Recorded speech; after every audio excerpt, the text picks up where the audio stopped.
Thank you for joining me, Gray Board Gamer here with a playthrough of Salvation Road by Van Ryder Games. We're all set up and ready to go. Our 4 characters, 2 survivors and 2 heroes, are here in the compound, ready to start the first round. But before we do that, you can see we have 3 unrevealed locations. We have our supply piles, the wounds here, the character cards are set up off to the side there. Have our road cards, our apocalypse cards, our truck that we're going to try and fill with enough supplies to make our journey to salvation. Down here just off the board, you can see a few of them, is our raider pile ready to go. Let's get started. The first phase of the round is the action phase where our players actually get to go. Now each character can take 2 actions during their turn. Now first player is the player that has the hero Dante and the survivor Hank Grimm. And before we move them and do anything, let's take a look. Dante, his special ability. Once per round, Dante may send a resource to or take a resource from another character for the truck. And I presume that it's his dog that's running these things back and forth for him. Now, the heroes have good abilities, but the survivors, they have negative effects. Hank Grimm is careless. Every time Hank moves to the compound during the action phase, add 1 marauder. Hank's careless. Now during this player's turn, he has to choose which one of these he's going to do an action with first. For example, if he uses Dante, then Dante will go do his 2 actions, and then it moves on to the next player who will choose one of their 2. And then after they go, it'll move back to this player, and then he can use his other character, which would be Hank, and then the same thing. And this goes back and forth until every character has had a chance to take their 2 actions before we move into the next phase. First thing we need to do is explore these locations and start collecting resources, because this Apocalypse deck also serves as a timer. When this deck runs out, when the last card is played, we have to enter the truck and start our journey. If we do not, we lose the game. And in order to start the journey, all the living characters need to be back at the compound. So we have to make sure, as this deck's getting lower, that we return just in time to take off. Or if we have enough supplies, we can go ahead and start it during the refresh phase at any time. Now another way to lose the game is if both of the characters that are controlled by one player die, then the game is lost and it's over. So if Dante and Hank both die, game over. If Frida and Melly both die, game over.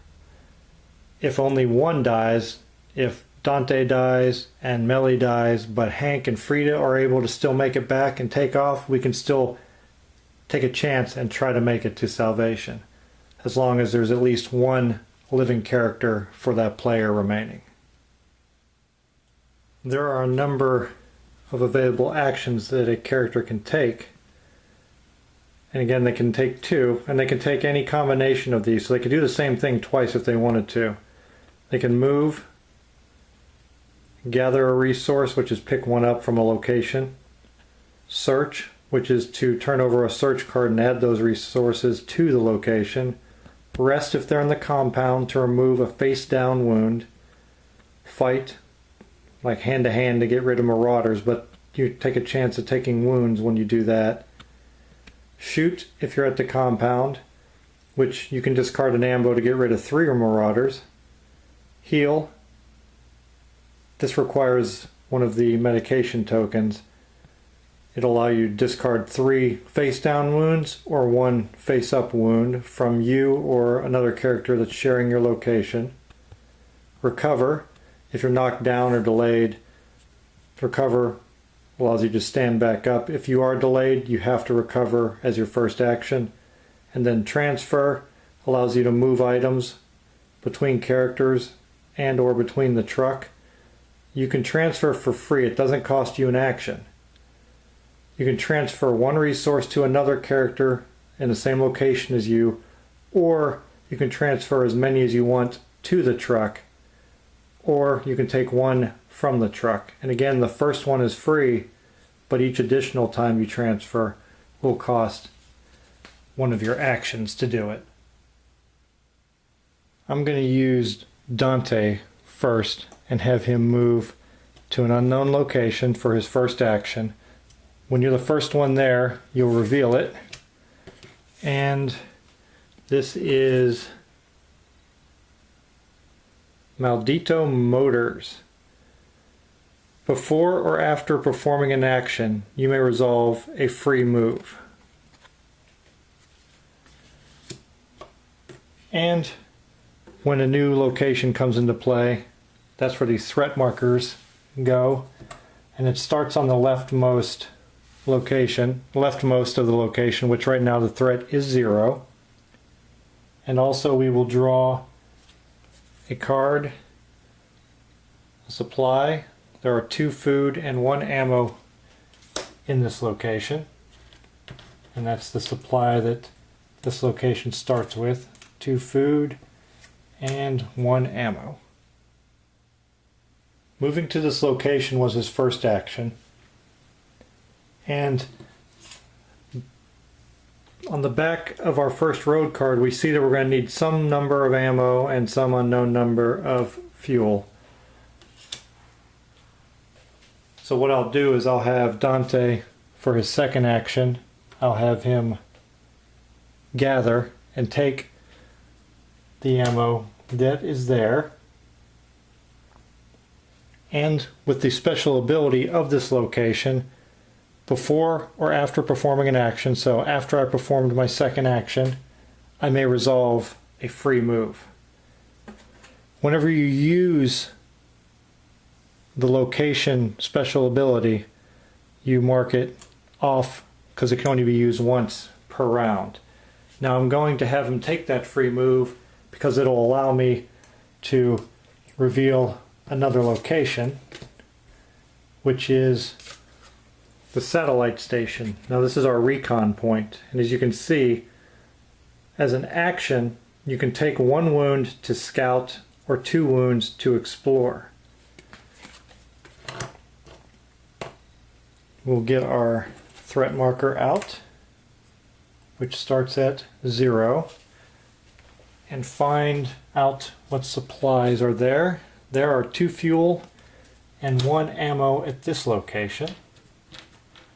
Put the appropriate tokens on, and that's good because we need fuel and ammo. Now he can't do anything there right now because that was just a free move. He's out of actions. Now what this means is take 1 wound to scout. I could give Dante a wound to scout. Scouting means that I would draw from the bottom of this deck the next card for the road to salvation. And there's going to be 3 of them here. There's 1 more card than there are a number of players. And that allows me to see the back of it and get an idea of what supplies I need. Or take 2 wounds to explore. Explore means this card will be flipped over and I'll see exactly how many of each resource I will need. Dante's special ability, once per round, Dante can send a resource to or a resource from another character or the truck. Does not require an action. It'll say action on the card if it does. So I'm going to have Dante send his ammo back to the truck, and it'll be our first bit of supplies that we're gathering for our journey. And also each character comes with a disc with their portrait on it, and you can use this to help keep track of which characters have already gone. And I have to choose now for my second player, am I going to have free to go first or melee? I will have free to go first. have her move to this unknown location. And it is Historic Maldito. Search, placing 2 of each indicated resource in the supply. Well, that's handy. That can help us build up resources quick. This is the first time that's been revealed. We'll add our threat and put the resources that should be there first, which is 2 ammo and 1 food. Now that was not an action, that was the initial supply for this location. Even though we have items here already, I'm going to have her do a search for her second action. And whenever you search, the threat goes to the next level.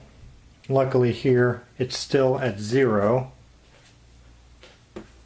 And that will use the action at this location. Search, placing 2 of each indicated resource in the supply. So the card shows 2 ammo and 1 health, so we get double that. So there will be 2 health and 4 ammo added to this location. I was really hoping that one of those was going to be fuel, because you need fuel for every road card. And that'll be all of Frida's actions. Now we'll move back to our first player, and Hank Grimm will get to go.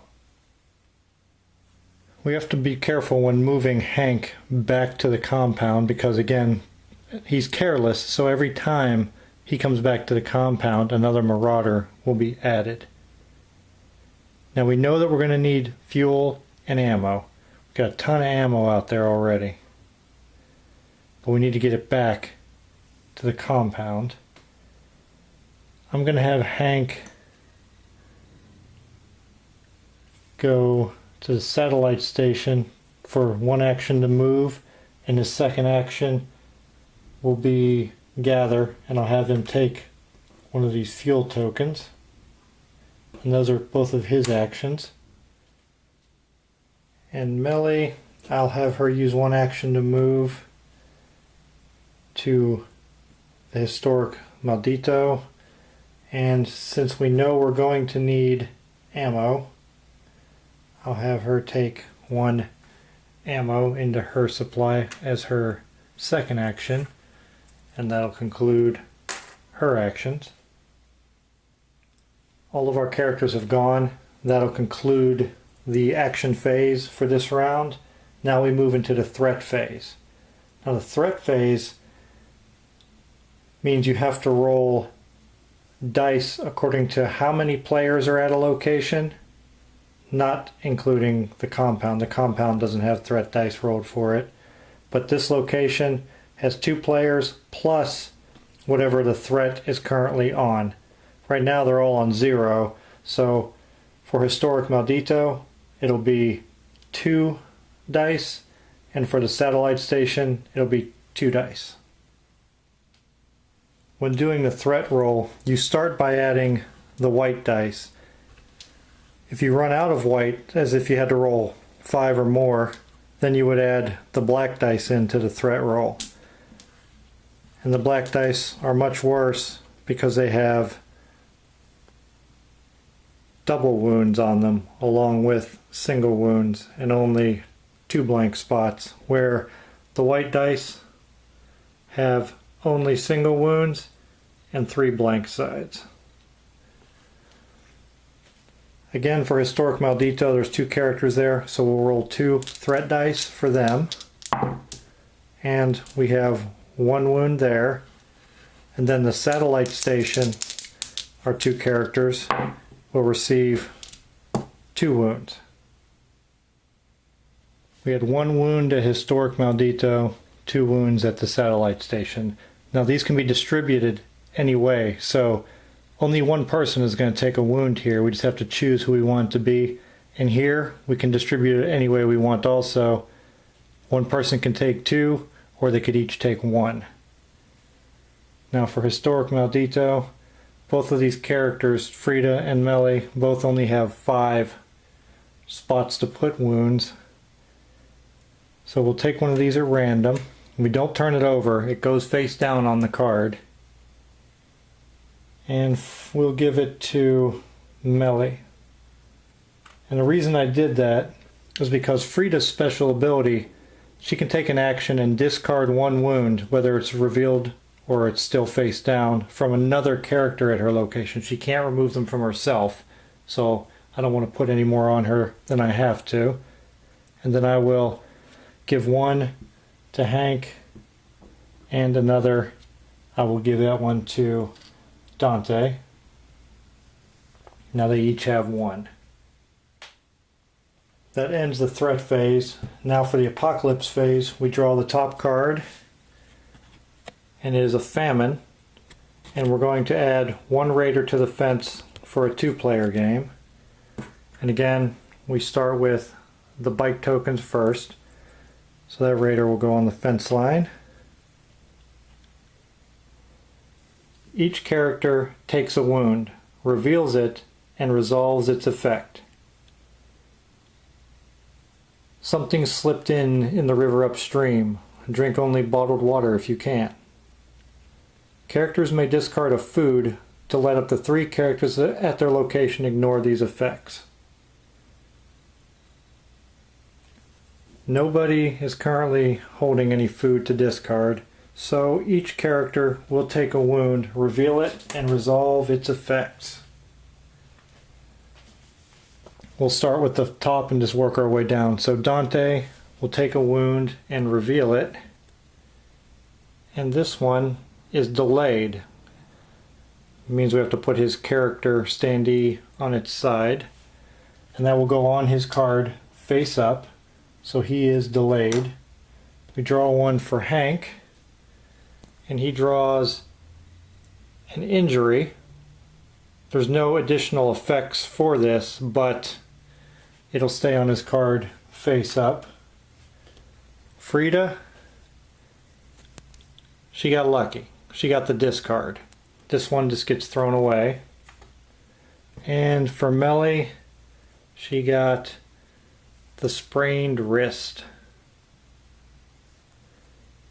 This will go face up, which means she has to drop one of her resources. She currently is only holding 1 ammo, so she'll drop that, and when it's dropped, it drops at the current location, or if she was in a compound, it would drop into the truck.